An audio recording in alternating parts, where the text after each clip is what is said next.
Thank you. And that word genocide, sometimes in my field in international criminal law, people call it the G word, because it still is of such significance and controversy, and really has different meanings legally, politically, and probably what the common person conceives of as the word.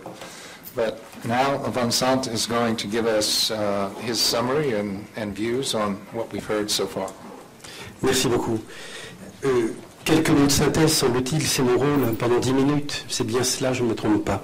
Je suis très impressionné et très heureux d'être ici, très impressionné par la très haute qualité des travaux. Et merci à toutes et tous, et à Sévan qui est absente, malheureusement. On aime toujours l'entendre, mais c'est très impressionnant. Et puis, je ressens une douleur aussi.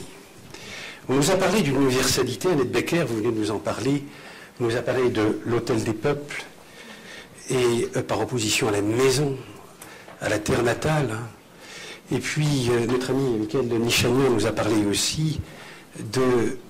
Tout était dit, déjà, en 1915, au plan de la définition du crime contre l'humanité, le crime de lèse-humanité, et puis au plan des responsabilités, l'établissement d'un tribunal. On nous parle d'universalité. Je crois qu'il y a deux urgences aujourd'hui, c'est de célébrer les grands hommes. Et comme le dit Marek Alter, ce ne sont pas les droits qui sont universels, mais tout simplement l'homme qui est universel.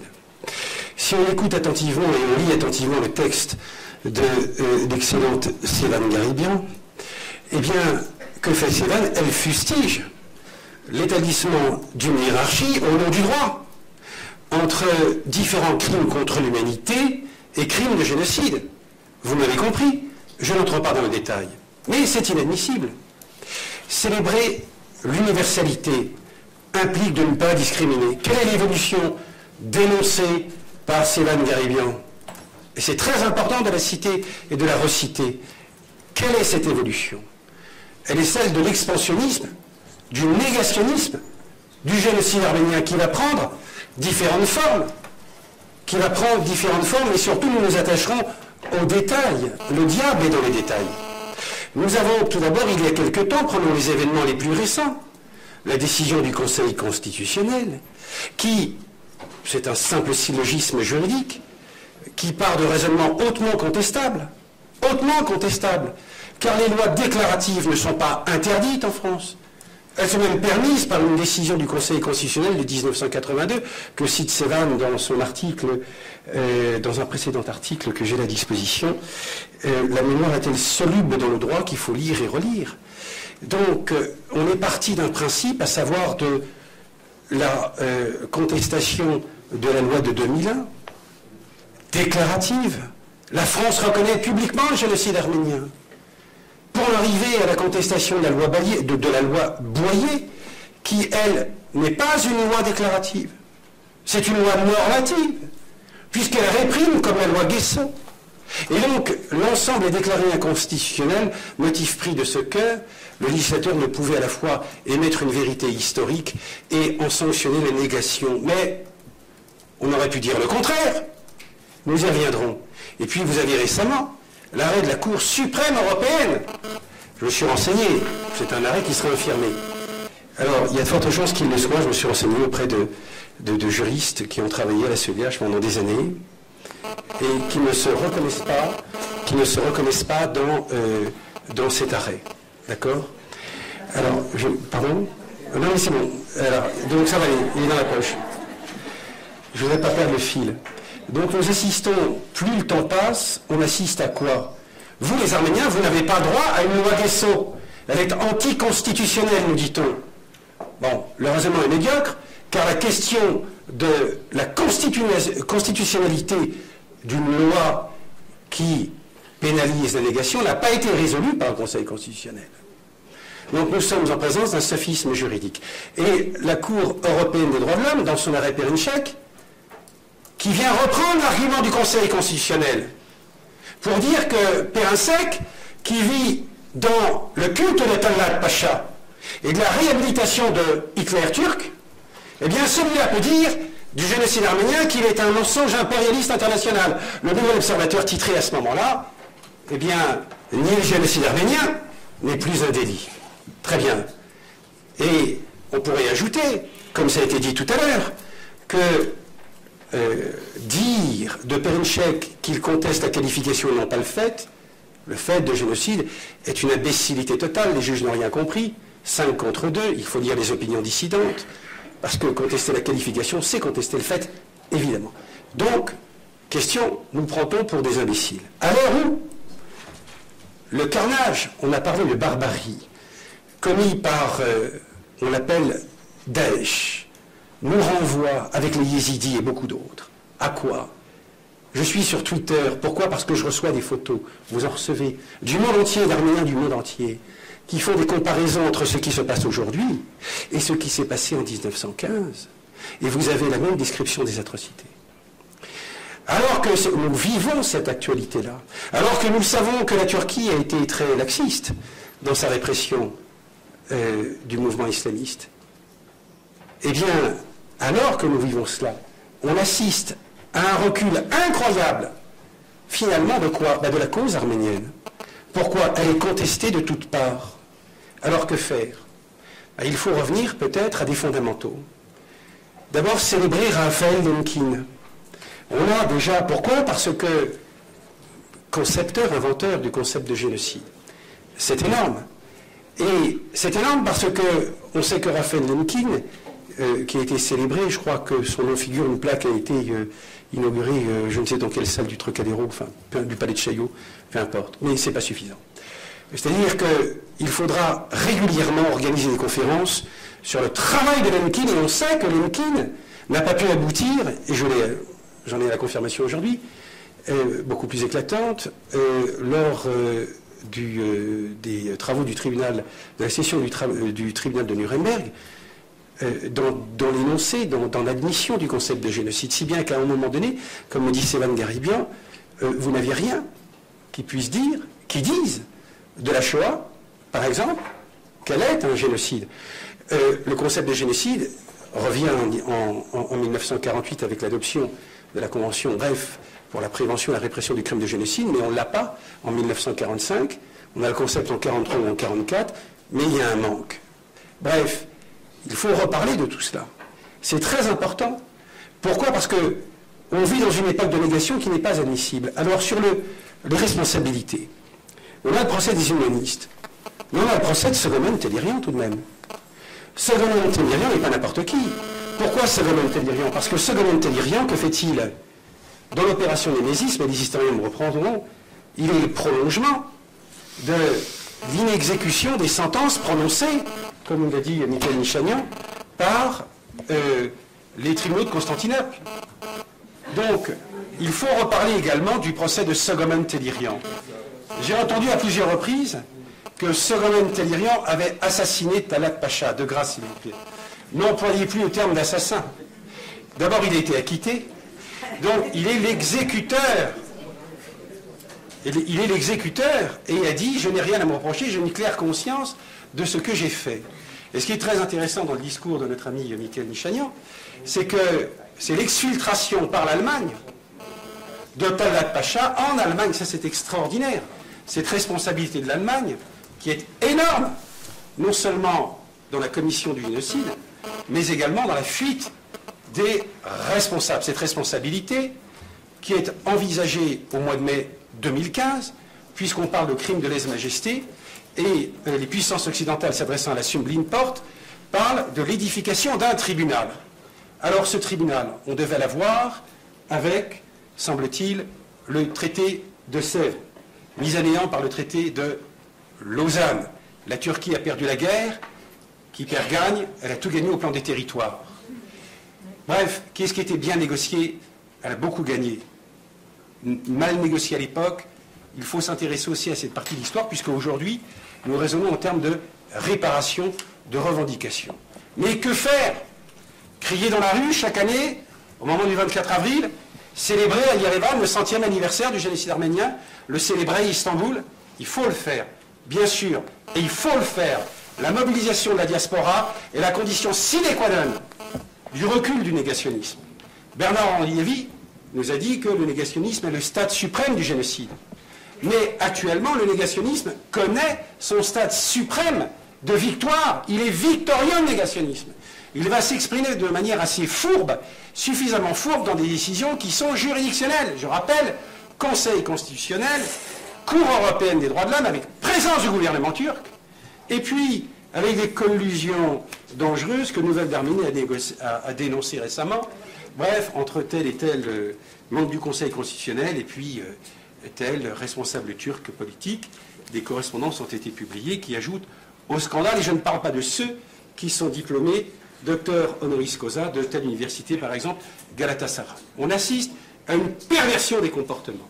Donc il faut dénoncer cette perversion des comportements. Nous ne pouvons plus vivre avec, comme discours récurrent, une litanie de sophismes destinés à quoi? À nier le génocide arménien dans sa réalité elle-même.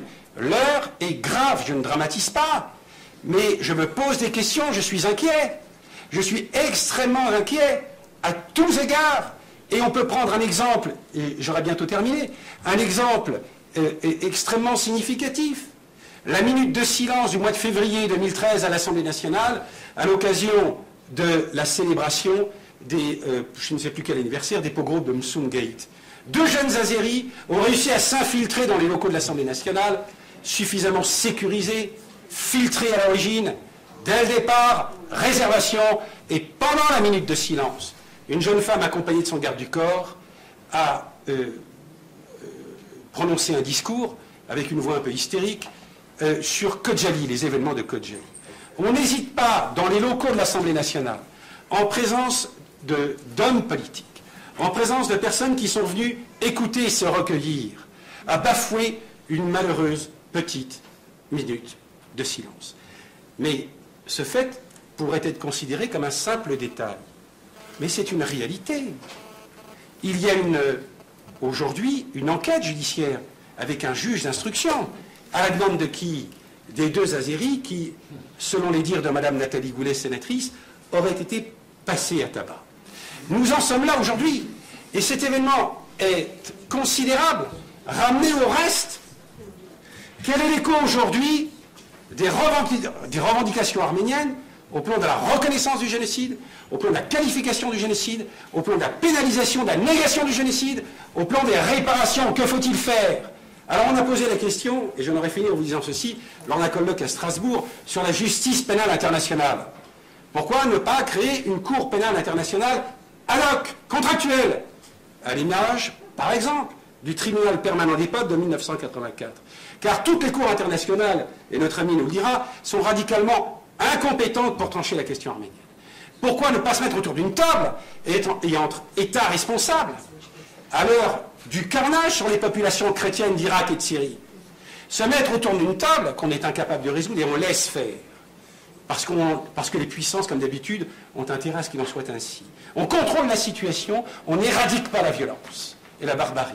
Se mettre autour d'une table et envisager un processus de réparation, contraindre la Turquie à bien vouloir s'asseoir autour de cette table, plutôt que faire œuvre de négationnisme.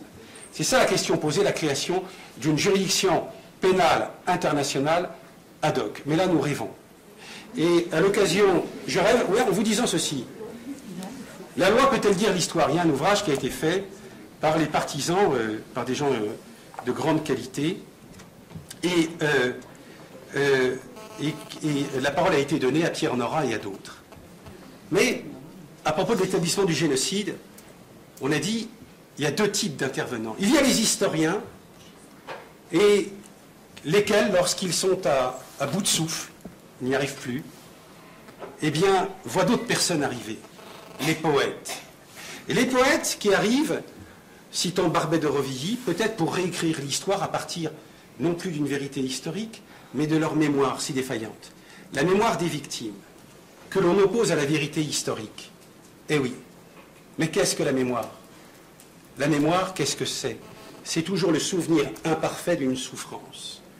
Alors moi, je vous dis ceci, et j'en aurais terminé en vous disant, travaillons pour la mémoire, participons tous ensemble à une revendication au plan international, avec nos amis américains surtout, qui consiste à l'élaboration d'une juridiction pénale, ou peut-être pas pénale, civile et pénale avec des sanctions de principe, une juridiction pénale internationale, civile internationale, ad hoc, et qui permettra peut-être l'expression d'une sentence symbolique, à partir de quoi? Eh bien de souvenirs, d'une mémoire, de vérité historique. Qu'est-ce que ça peut faire? Pour les Arméniens, tout est écrit déjà. Tout est écrit. Morgenthau a déjà tout écrit dans ses mémoires en 1919. Il parle du crime contre l'humanité, il en parle. Il parle du plan prémédité. Il discute avec Talat Pacha. Eh bien, si c'est ça notre mémoire, si notre mémoire réside dans les mémoires, par exemple, de Morgenthau, on parle bien de mémoire, eh bien, notre mémoire est une vérité. Et notre vérité, nous devons la ficher pendant un siècle encore, voire 10 siècles. Merci.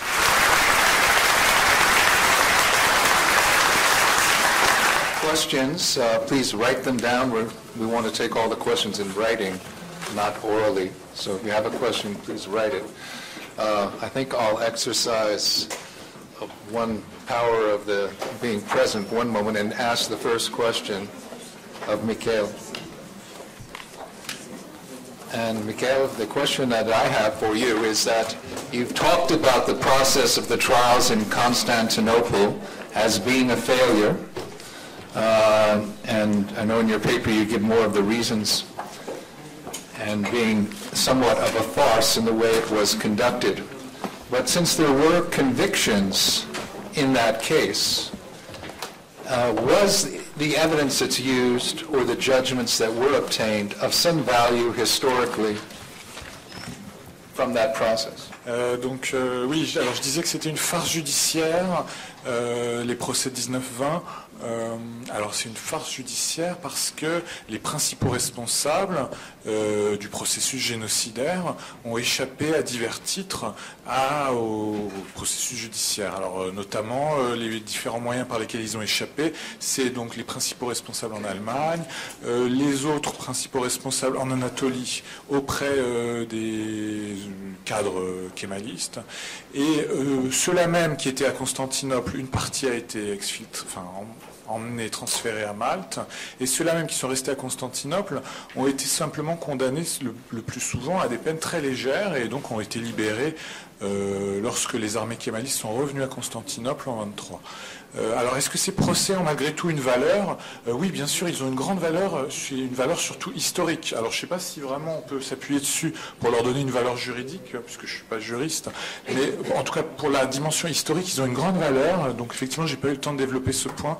Ils ont une grande valeur parce que c'est la première fois que des documents émanant de l'administration ottomane sont présentés publiquement concernant le processus d'extermination. Donc, vous voyez le travail qu'a fait Hassan Mazar, l'ancien gouverneur d'Ankara, pour réunir des documents.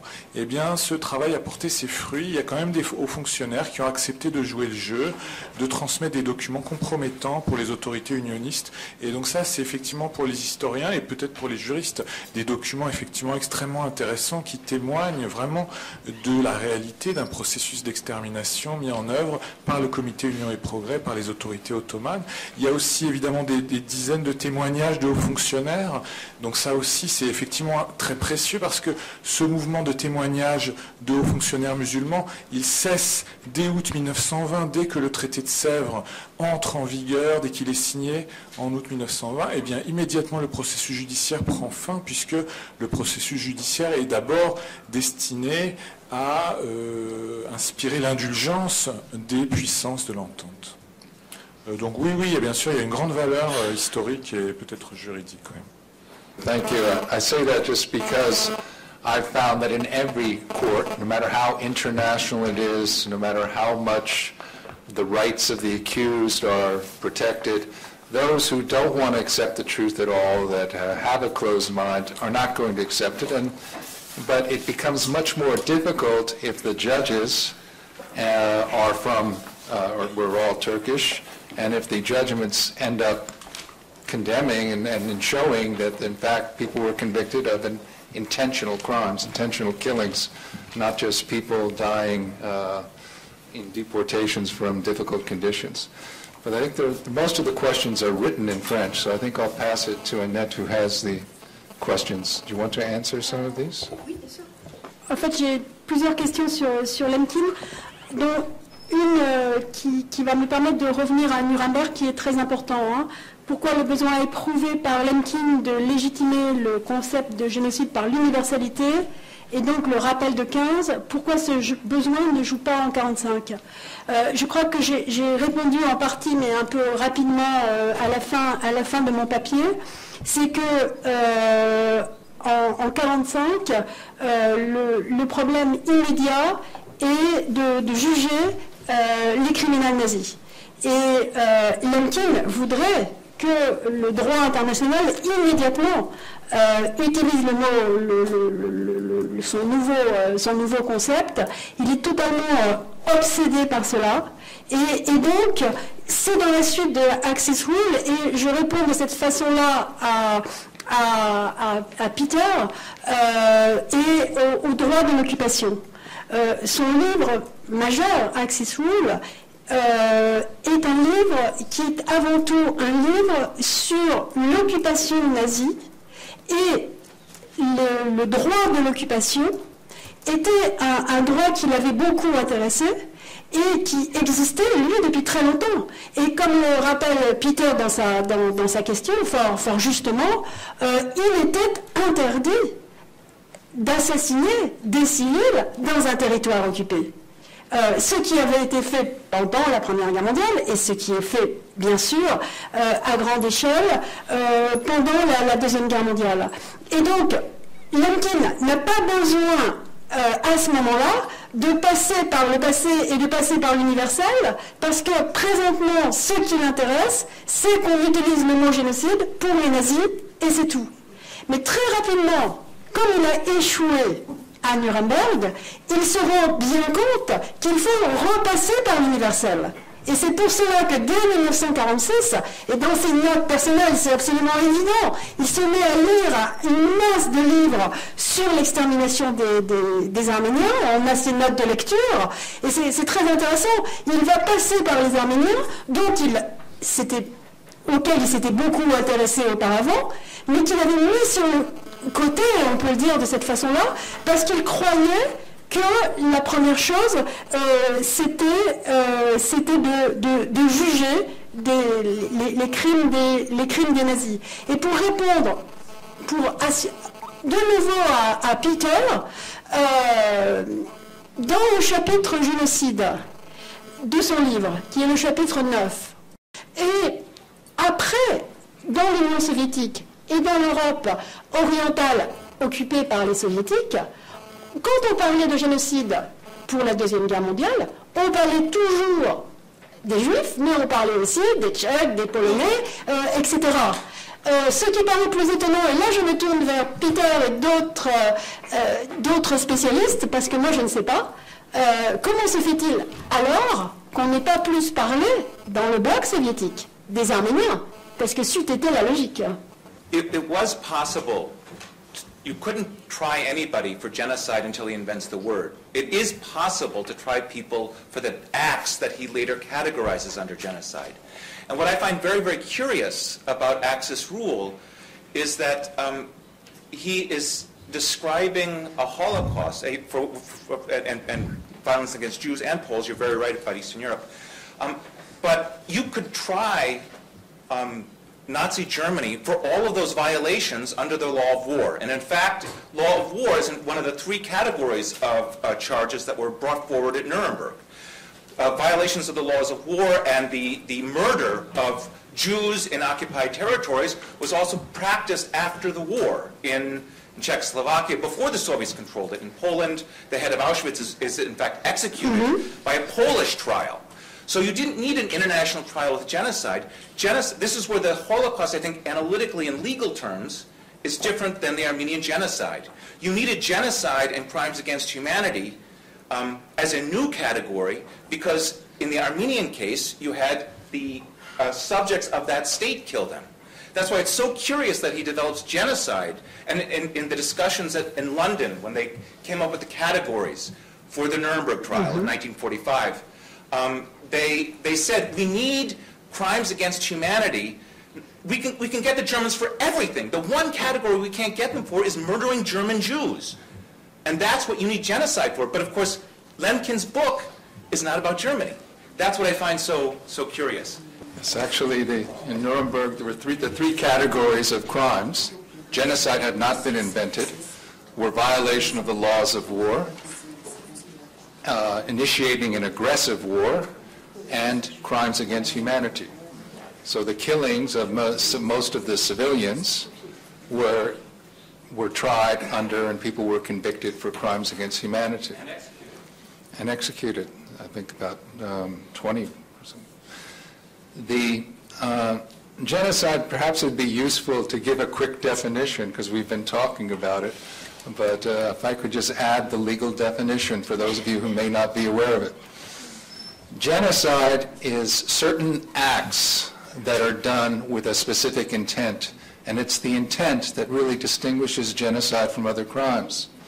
And that is the intent to destroy, in whole or in part, a national, religious, racial, or ethnic group.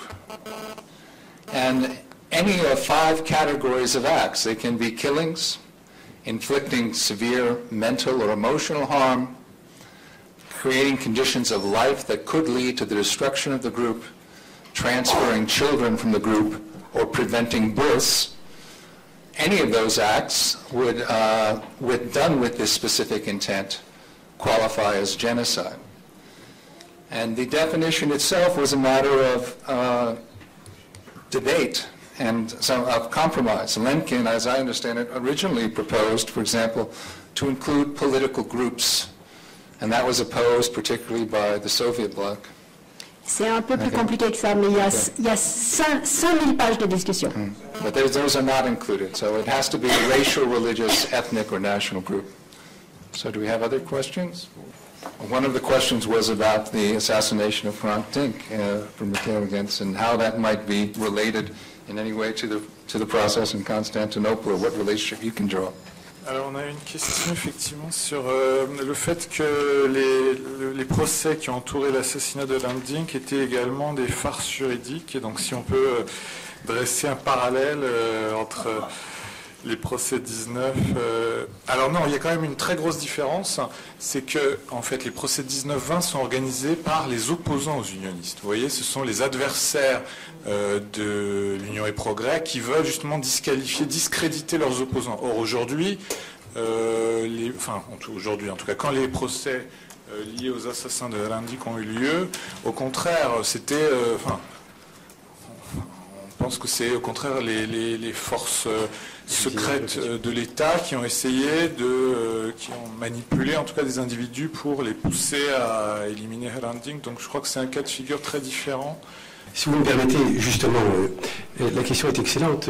Avec Alexandre Cueillon-Jean et la FAJAL, l'association des avocats d'origine arménienne, je le résume, nous sommes rendus à plusieurs reprises, enfin pour ce qui concerne 4, pour assister comme observateur judiciaire au nom du bâtonnier de Paris au procès des assassins de Hrant Dink.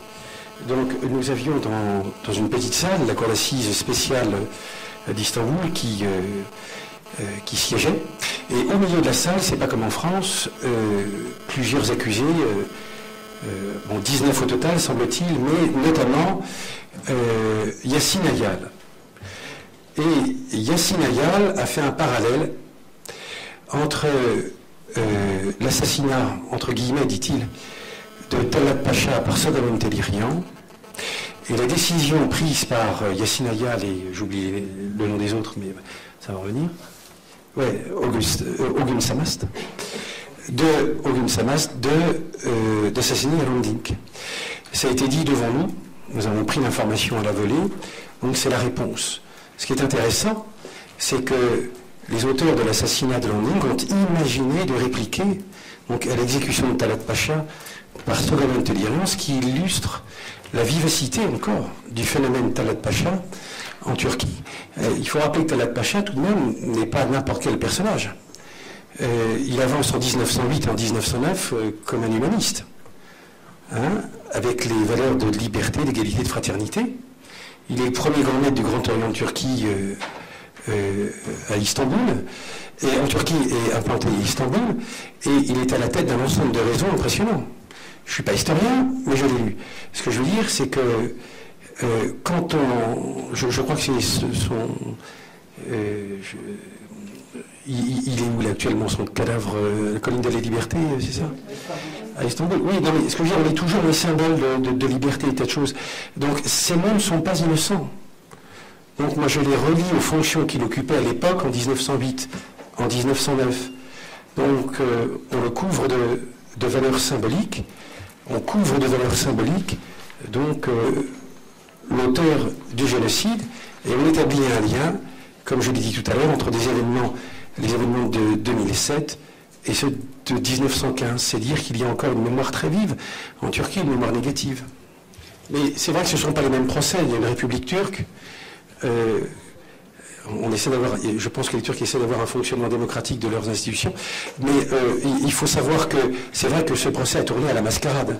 Il se poursuit aujourd'hui, et on a assisté à des juges et un procureur qui étaient des gens absolument inertes aux audiences, inertes, laissant les accusés traiter de la fille de Dylan Dick, je le dis entre guillemets, de pute, et sans subir des sanctions de la part de quiconque, hein, avec une liberté d'expression et de mouvement lors de chacun des procès absolument mais déconcertante. Perhaps I have a question for Jovina related to the stateless Armenians in the chaos and the horrible conditions that occurred after the genocide. What was the effect of the Republic of Armenia, its brief life, and then the creation of the Soviet Union? What effect did that have on these Armenians without a state, without a nationality at the time, or citizenship rather? Alors l'impact sur la République d'Arménie, il est évident. Ceux qui ont travaillé sur la République d'Arménie l'ont appelée la République des réfugiés. Et effectivement, ce que l'on peut dire de ce nouvel État qui se crée à la fin de la guerre mondiale, eh bien, c'est qu'il est peuplé en grande partie de réfugiés qui ont fui ou qui ont été rescapés, qui ont pu se sauver et atteindre la Transcaucasie. Et donc, effectivement, cet état des réfugiés, eh bien, notamment lors de son premier hiver absolument catastrophique et épouvantable, eh bien, voir ces réfugiés et ces rescapés vivre dans des conditions extrêmement difficiles, décimés par les maladies, par la disette, la famine, et puis par la présence également des organisations internationales humanitaires, et la première d'entre elles est le Near East Relief, qui est extrêmement présent dans la République d'Arménie. Donc effectivement, on peut considérer que ce nouvel État, qui ensuite va être soviétisé, eh bien, est peuplé de ces réfugiés et vit la réalité de cette dislocation non seulement de la région, mais également des effets directs induits par les déportations et les massacres arméniens. Voilà, pour rapidement répondre à cette question. La question qui est posée est de savoir s'il y a des demandes de réparations individuelles de réfugiés. Oui, dans les archives de la Société des Nations, notamment de la section des minorités, on a toute une série de dossiers individuels de réfugiés qui demandent réparation. Alors, ce qui est très étonnant, c'est que la réparation pour le crime de génocide, c'est-à-dire la réparation induite par les spoliations dont nous avons parlé ce matin, c'est-à-dire celle des dispositifs législatifs de 1915, eh bien, ont été ensuite revues dans la période libérale, après 1918. Et donc là, les questions qui se posent aux Arméniens dans l'entre-deux-guerres, c'est la législation kémaliste entre 1923 et 1927 qui va mettre en place cette nouvelle spoliation. Et donc les demandes de réparation sont des demandes de réparation qui s'adressent aux autorités kémalistes, bien plus que à ce qui s'est passé pendant la période précédente, puisque c'est elles qui rendent impossible la jouissance des biens arméniens en interdisant aux Arméniens de pouvoir rentrer en Turquie. Et en réalité, les empêcher de rentrer dans la Nouvelle-Turquie, dans les frontières de la Nouvelle-Turquie, leur permet de ne pas faire valoir leurs droits sur les biens spoliés. Et donc, cette dénationalisation a non seulement un sens d'exclusion du groupe national dominant qui sera la future Turquie, mais elle a un sens extrêmement matériel et stratégique qui consiste à empêcher les individus à venir se rendre propriétaires de leurs biens qui vont être dits, et M. Koumdji en parlera certainement, abandonnés. C'est la fameuse formule des biens dits abandonnés par la suite. Donc il y a dans l'enjeu de dénationalisation bien beaucoup plus que une question purement légale. Il y a évidemment le sort de ces biens qui est évidemment lié. Les Arméniens ont fait des recours pour avoir, par exemple, des représentants locaux. Voilà, par exemple, ils sont allés dans les ambassades et les consulats turcs pour leur demander qu'ils puissent donner signature à quelqu'un qui puisse prendre jouissance de leurs biens, puisse disposer de leurs avoirs bancaires, ou au moins de pouvoir eux-mêmes en disposer s'ils ne pouvaient pas rentrer, puisque la question c'était aussi de faire sortir les biens ou de les vendre. Voilà, de pouvoir même les négocier ou les vendre eux-mêmes. Évidemment, ces dispositifs ont été empêchés de manière systématique. Donc on les retrouve dans les recours déposés, puisque les recours pouvaient être des formules de pétitions individualisées ou portées par des collectifs, comme les deux collectifs français et grecs qui ont porté la majorité des pétitions. On a des recours individuels sur des biens donnés, on a aussi des recours par village entier. C'est-à-dire une individualité qui, au nom de son village ou au nom de son bourg, va réclamer la restitution et en tous les cas l'autorisation de pouvoir se rendre sur le territoire. Donc on a toute une série voilà, qui peut être analysée de ce point-là, si j'ai répondu à la question. Merci. Je voudrais ajouter quelque chose à ce propos de la part de Lemkin. C'est qu'il a très bien compris, et ce qui, me semble-t-il, était original par rapport à la pensée du temps, c'est ce qu'on a appelé par la suite génocide culturel. Et en particulier pour toutes les spoliations qui ne sont pas individuelles, mais qui sont collectives. En particulier, il compare les destructions de synagogues et les destructions d'églises pendant le génocide, et après d'ailleurs, le génocide arménien. Et c'est quelque chose sur lequel il insiste toujours, et il insiste particulièrement là-dessus parce que pour lui, un des fondements de l'injustice faite par la destruction des Juifs d'Europe, sur lequel ils ont tellement apporté à l'humanité, et donc il en vient toujours à la Bible, et donc il en vient aux Arméniens et à leur christianisme extrêmement ancien. Donc il y a un côté qui pourrait sembler culturel et religieux, mais qui va, me semble-t-il, plus loin que ça chez lui, qui est réellement éthique. C'est parce que, de façon universelle, ils ont tant apporté à l'humanité que le génocide doit être d'autant plus reconnu et jugé. Pour rebondir sur ce que tu viens de dire, je suis tout à fait d'accord. Là, les requêtes dont je viens de parler ne concernent pas ce qu'on appelle chez les Arméniens les biens nationaux de la nation arménienne. Voilà. Et c'est bien de ça dont il est question ici, c'est-à-dire quels sont les biens des communautés, au sens où elles n'appartenaient pas, mais quels étaient le patrimoine d'une communauté. Et effectivement, ce sens que tu donnes est très juste. Elle existe évidemment dans les revendications arméniennes dès les négociations de paix, mais elle ne rentre pas dans le cadre du procédé qui est pratiqué à la Société des Nations, qui concerne des requêtes pour non-respect du droit des minorités, puisque le cadre de la demande légale que font les Arméniens dans le cadre de la Société des Nations est celui du non-respect de cette protection internationale qui est mise en place à la fin de la guerre concernant les minorités. On a des demandes de ce type qui émanent d'Arméniens en Turquie, qui sont en Turquie dans les années 20, à la fin des années 20 notamment, parce en 1928-29, on a une reprise de la politique anti-arménienne de manière extrêmement forte, avec des politiques de déportation dans le sud-est du pays, et donc les problématiques se posent à nouveau, mais là, ça concerne plus vraiment des éléments très localisés de discrimination contre des individus, bien plus que la question collective des biens nationaux, qui reste totalement posée, et qui est dans le discours externe, par contre, en dehors de la Turquie. Voilà simplement ce que je veux dire. Thank you. There's another question, also for Mikhail, and that is, what is the official Turkish position on the Constantinople trials? Oui, alors ça posait quand même un problème, effectivement, pour l'historiographie turque, ces procès de Constantinople. Donc, Et en fait, la réponse est assez simple, hein, si vous voulez.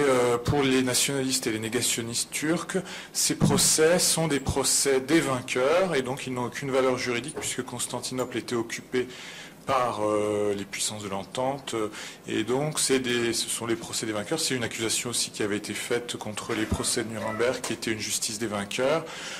Et aujourd'hui encore, je crois que c'est la position concernant les procès de Constantinople, c'est-à-dire qu'ils sont complètement disqualifiés comme étant des procès truqués faits par les franco-britanniques pour humilier les Turcs, en fait. Et alors, donc, il y a des déclarations intéressantes qui sont faites par les responsables unionistes qui sont exécutés en place publique en 19 et en 20. Alors, Kemal Bey, juste avant de mourir, donc il prononce devant la foule des unionistes qui est rassemblée pour lui rendre hommage juste avant d'être pendu à Constantinople, il dit « Je suis innocent, je n'ai fait qu'exécuter les ordres.